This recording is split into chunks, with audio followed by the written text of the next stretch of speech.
ताज मोहम्मद रंगरेज हैं और ये हमारे इस सीज़न के पहले 1 करोड़ रुपए विजेता हैं।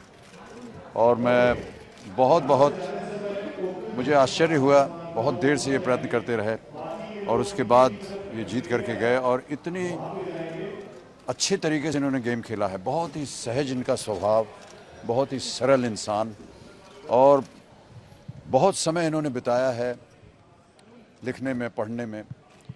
इन्होंने कुरान पढ़ा, गीता पढ़ी, रामायण पढ़ा, गुरु ग्रंथ साहब पढ़ा, बाइबल पढ़ा, सब के ऊपर पढ़ा। और जो इनका जो सीख इन्होंने दी उसको पढ़ने के बाद तो कहा कि देखिए, मज़हब का होना तो सबका एक अधिकार है, लेकिन जितने भी मज़हब मैंने पढ़े उसमें एक ही बात देखी कि सब में जो बातें हैं वो एक सी कही गई हैं। ये भेदभाव क्यों होता है? और इतनी सुंदरता से इन्होंने इस बात को हमारे शो में आप जब देखेंगे तो आपको पता चलेगा।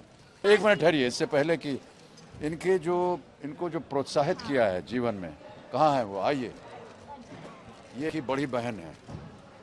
बस ये मत किया कीजिए, इनकी वजह से ये हैं।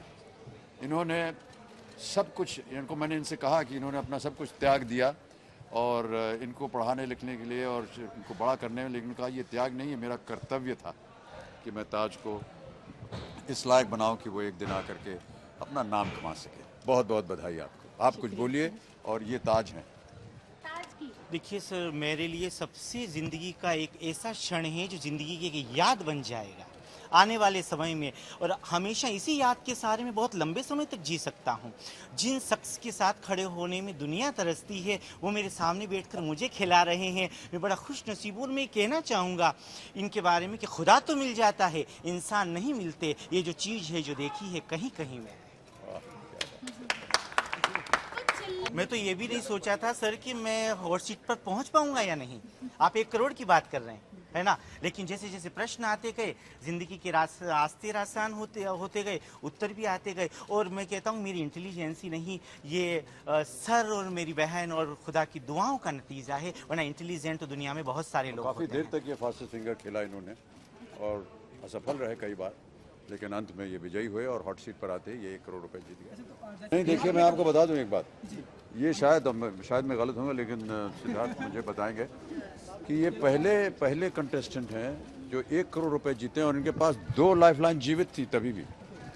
और इसके बाद जब ये 3 करोड़ का प्रश्न आया तो इन्होंने कहा कि नहीं, मैं क्विट करूँगा, क्योंकि जो लाइफलाइन बची हैं इनको अगर मैं इस्तेमाल भी करूँगा तो उनसे मुझे इसका उत्तर नहीं मिलने वाला है। तो शायद पहली दफ़ा ये हुआ है कि 1 करोड़ रुपए का जो विजेता है उसके पास 2 लाइफलाइन जीवित थी अभी भी।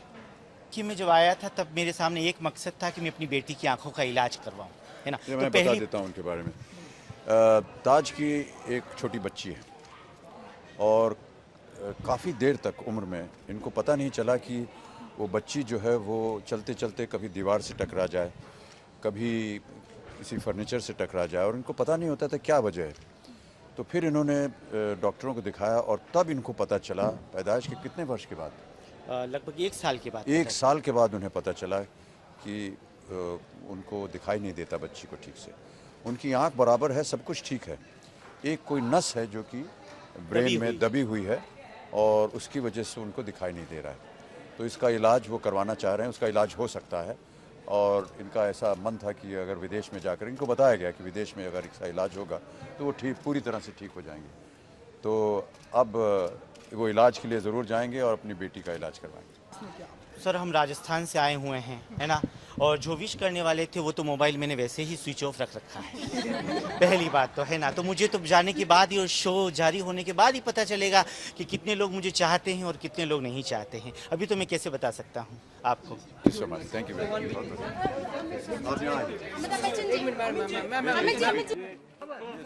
संदूक की खोल लिया, 1 करोड़ रुपए का check.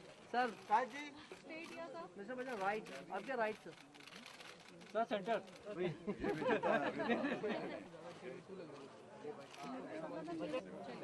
Thank you so much, sir.